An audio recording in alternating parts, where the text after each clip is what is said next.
Welcome to our Ancient Future story, Navigating Scripture Through the Eyes of Family, where I share with you biblical stories like a family member would share a story around a dinner table. As children of God, we are a part of God's family, and His family story has a lot of history. Each week, we will take one story and talk about it, the cultural, historical, geographical, and sociological impacts.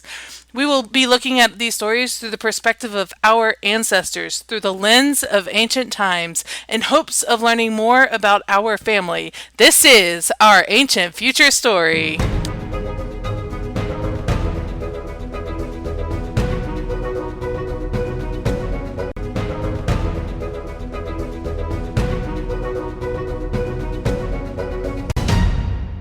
Welcome back to our Ancient Future Story. I'm Vic, and I am so excited to conclude our Christmas story with you this week. Over the last few weeks, we have talked about John the Baptist, Mary and Joseph, the night that Jesus was born, and today I want to talk about the Wisemen as we conclude the Christmas story. It may seem a little weird that we have waited until January to talk about the Wisemen, but I think it is very interesting that the Wisemen didn't actually come the night of the shepherds. But the Bible doesn't exactly tell us when they arrived to worship the child, only that they did. Often we understand the wise men as the three guys who came from the east to bring their gifts to Jesus. But it's a little more in-depth than that, and a little more fascinating, and a little more amazing than we ever thought possible. There are some pretty cool things about the wise men from the east who cared so much about this Hebrew baby being born and why they followed a star in the sky. So this is one of my favorite things about the Christmas story, and I am so excited to share it with you today. So grab your cup of coffee or something to drink, and let's get ready to dive into this true story of Christmas, the Wisemen.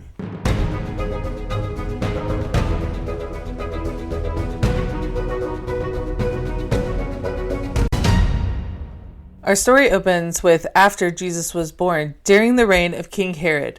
Wise men from the east came to Jerusalem looking for the one born King of the Jews, because they saw his star and have come to worship him.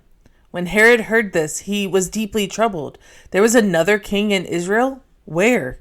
He had to know, so he called the chief priests and scribes to search the scriptures for the place the Christ would be born. And they read from Micah 2, which says, O Bethlehem of Judah, you are not just a lowly village, for from you shall come a ruler who will shepherd my people Israel. Then Herod summoned the wise men and asked them to confirm what time the star appeared in the sky.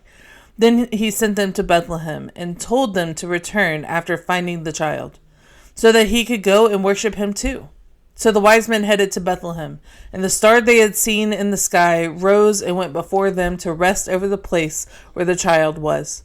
When they saw the star, they rejoiced, and going into the house, they saw the child with Mary, his mother, and they fell down and worshipped him. Then opened their gifts of gold, frankincense, and myrrh, and being warned in a dream not to return to Herod, they departed to their own country by another way. When they had left, the angel warned Joseph in a dream to flee to Egypt with Mary and the child, and stay there until he tells you otherwise, because Herod wants to kill him. So Joseph got up and packed up Mary and Jesus and headed to Egypt until the death of Herod. When Herod realized the wise men had outwitted him, he was furious and ordered all boys 2 years old and younger in Bethlehem to be put to death. He did this in accordance with the timeline the wise men had given him. After Herod had died, the angel appeared to Joseph and told him it was safe to return to Bethlehem. So Joseph got up and packed Mary and Jesus and headed back to his homeland. But when he heard Archelaus was ruling in his father's place, and again being warned in a dream, he withdrew to Galilee, to a city called Nazareth. And that's the story of Christmas. The Messiah has entered the world, and everyone from lowly shepherds to Gentile kings have come to worship him.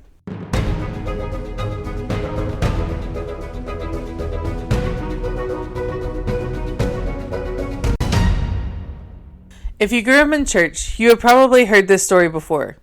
And even if you didn't grow up in church, you have probably heard this story a few times. But I think there are a few things that are interesting. and will help shape the context of the story for us. First, location. Our story takes place in Jerusalem and Bethlehem, but starts on a journey from Persia in the east. At this time, the Persian Empire spanned from modern-day Iraq to modern-day Pakistan, and just inside the western border was this elegant city of Babylon.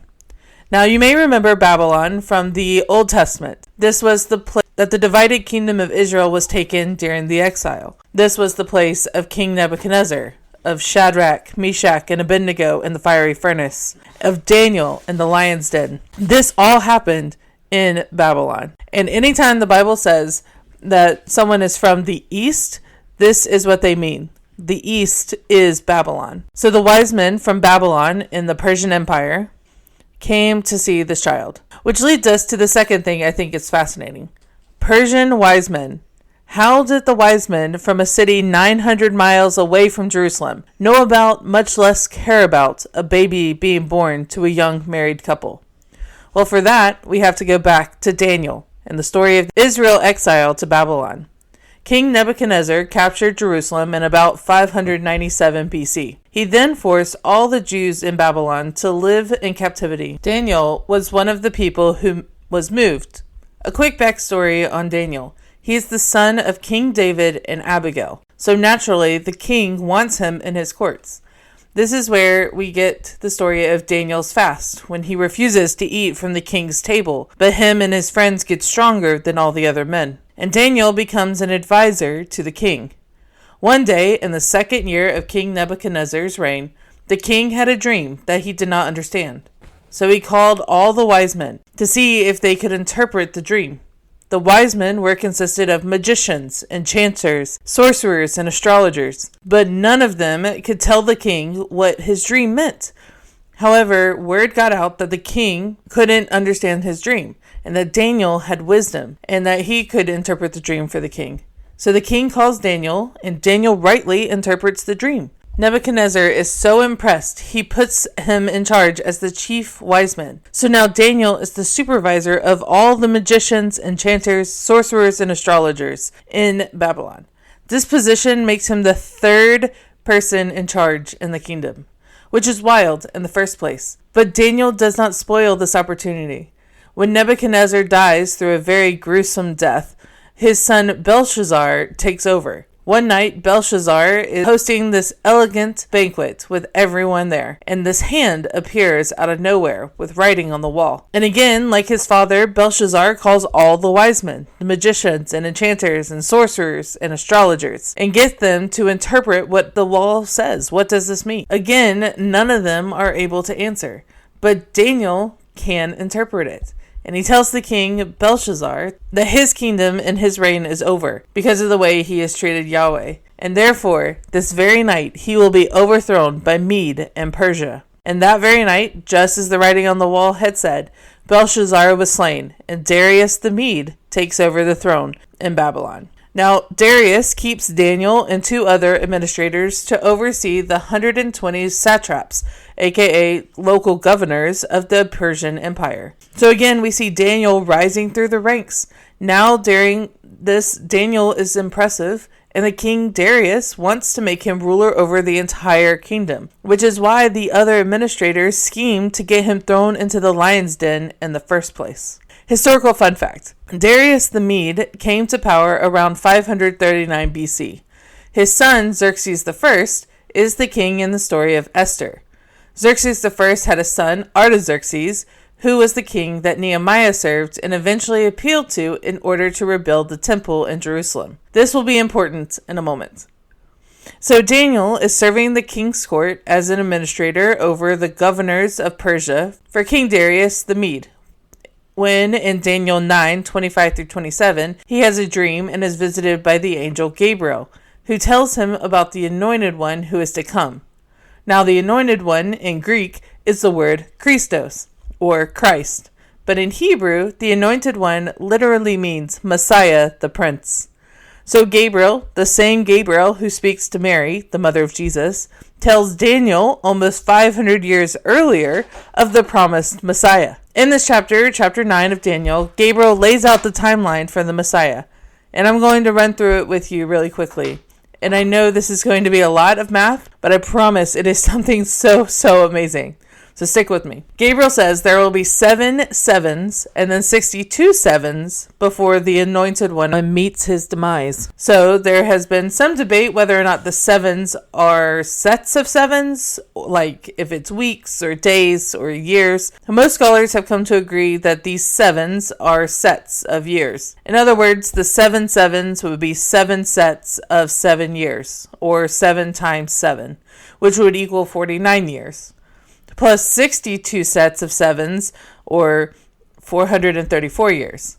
Now, it's important for us to know that during this time, the world based their calendar around the lunar cycle. So the calendar had 360 days versus today, where we have 365 based around the solar cycle. So we need to add the 434 years with the 49 years, and we get a total of 483 years.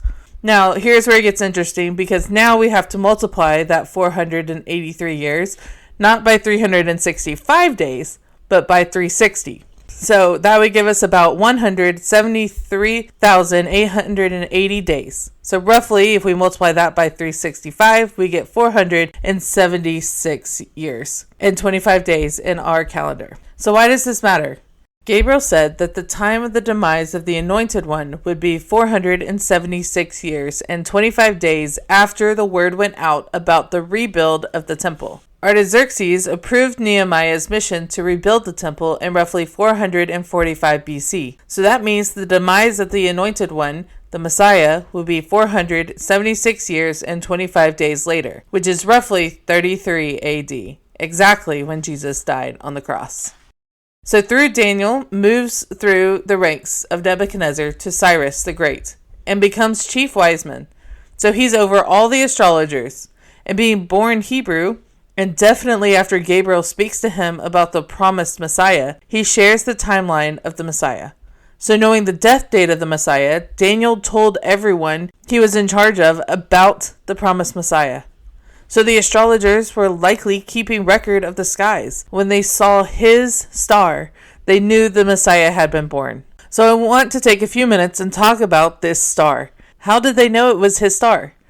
Well, this star was not one star, but a combination of stars and planets. Remember, the Wisemen were astrologers. They knew the skies intimately. And they knew not only the movement of the stars, but of the connection to the gods. So the Bethlehem star was the perfect alignment of Jupiter, Venus, Regulus, Leo, and Virgo. Jupiter is the largest planet in our solar system and is also the name of the highest god in the pagan Roman world. This is why Jupiter is called the king planet. Regulus is a massive star. Its name means little king. It's located in the sky as the eye of the constellation Leo. And for those of you who don't know constellations, Leo is the lion. And the little king star Regulus is the eye of the lion. And what tribe is represented by the lion? Judah, the very tribe that was exiled to Babylon 500 years earlier. So we have this king planet, Jupiter, the king star, Regulus, and the lion of Judah. Now, Venus is famously the Roman equivalent of the Greeks' Aphrodite, the goddess of love, fertility, and birth. So we have the king of Judah, born, and then just east of the constellation Leo is the constellation Virgo, which is most often associated with virginity. So the skies are telling the story. Jupiter, the king planet, Regulus, the king star, Venus for birth, all align in the eye of the lion Leo, next to the constellation Virgo to emphasize the virginity. To the untrained eye, these planets aligning look like a very bright star in the sky. But to the wise men, who were experts of the sky, astrologers, trained for generations under the teachings of Daniel, this crazy happenstance of stars would have been unheard of. And they knew, just as Daniel had prophesied, the anointed one, the Messiah, the Prince, King of the Jews, was born. And they knew it because the sky told them so. The King of Judah is born to a virgin. I love that God always speaks to us in a way we can understand, even to Gentile kings. So, The wise men learned about the Messiah from Daniel. They saw his star in the sky. But then they brought gifts. But not just any gifts. They brought gold, frankincense, and myrrh. Now, what is interesting about these gifts is they were intentional. The gold is a symbol of kingship for the child. Frankincense is a symbol of deity of the child, and myrrh is an embalming oil symbolizing death of the child. Isn't it interesting how these gifts show the destiny of the baby, the God King destined to die? So why these gifts? How did they know to bring these specific gifts? Well, they knew from the stars that the baby was the king. They knew from tradition that frankincense was burned as aroma to the gods, emphasizing the deity of the child. And because Daniel's prophecy, they knew this child would die. Okay, so now we know who the wise men are, how they knew which star to follow, and why they brought their gifts. But let's talk about when they arrived. When wise men arrived, there's some debate on this. I was always told growing up that the wise men showed up 2 years later. And the main reasons for this were because of the house, the child, and Herod killing all the 2-year-olds and younger. While other scholars have argued no, the wise men showed up 12 days later. And that's why we celebrate Epiphany, because that's when the wise men arrived. But we really don't know when they arrived. However, knowing what we do know about the Katamala, the guest room, it's entirely possible that Mary and Joseph moved back into the house after Jesus was born. And when the wise men showed up, they showed up to the house they were staying in. However, this picture makes me laugh because knowing what we do know about the hospitality in this culture, they would have overextended themselves to show hospitality to these kings, to house them, feed them, and welcome them to Bethlehem. So these kings from Babylon have come to see this child. Now, the other part of the argument is about the child. Child is a general term for a person under the age of 13. Because at the age of 13, they would have had their bet or bar mitzvah and be considered an adult. Now, you may be asking, if the wise men showed up 12 days later, why did Herod kill everyone 2 years old and younger? And it's a great question, and there are two possibilities. The first is Herod was ruthless and kind of known for excessive murders, especially when there was a threat to his throne. So he could have just ordered everyone 2 years old and younger to ensure he got the right one. But the other option is when the wise men arrived, Herod asked them to tell him when they saw the star in the sky. So if he believed the child was born when the star first appeared, 2-year-olds and younger makes a little more sense. So, as we've discussed in previous episodes, Jesus is the fulfillment of the Old Testament through covenants and prophecies and the law. So each time we meet together, let's talk about how this points to Jesus. So our story today is about the wise men seeing the star in the sky that points directly to the location of the promised Messiah. Jesus, the King of Judah, born to a virgin. The message is clear, even in the stars. Yahweh has become a man. So before we go, I want to close our time together by reading the scriptures from which our story comes from today in Matthew chapter 2. I hope that as we listen and read this chapter together, that you will embrace all that we have learned and that this passage will be illuminated for you. Let's read. After Jesus was born in Bethlehem in Judea, during the time of King Herod, Magi from the east came to Jerusalem and asked, "Where is the one who has been born King of the Jews? We saw his star when it rose and have come to worship him." When King Herod heard this, he was disturbed, and all Jerusalem with him.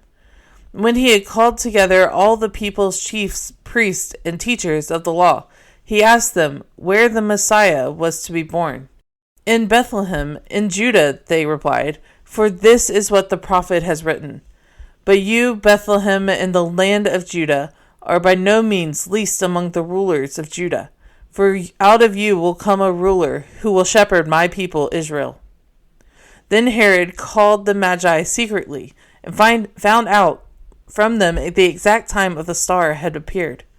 He sent them to Bethlehem and said, "Go and search carefully for the child. As soon as you find him, report to me, so that I too may go and worship him." After they had heard the king, they went on their way. And the star they had seen when they rose went ahead of them until it stopped over the place where the child was. When they saw the star, they were overjoyed. On coming to the house, they saw the child with his mother, Mary, and they bowed down and worshipped him. Then they opened their treasures and presented him with gifts of gold, frankincense, and myrrh. And having been warned in a dream not to go back to Herod, they returned to their country by another way. When they had gone, an angel of the Lord appeared to Joseph in a dream. "Get up," he said. "Take the child and his mother and escape to Egypt. Stay there until I tell you, for Herod is going to search for the child to kill him." So he got up and took the child and his mother during the night and left for Egypt, where he stayed until the death of Herod. So it was fulfilled what the Lord had said through the prophet, "Out of Egypt I call my son." When Herod realized that he had been outwitted by the Magi, he was furious, and he gave orders to kill all the boys in Bethlehem and in its vicinity who were 2-year-olds and younger, in accordance with the time he had learned from the Magi. Then what was said through the prophet Jeremiah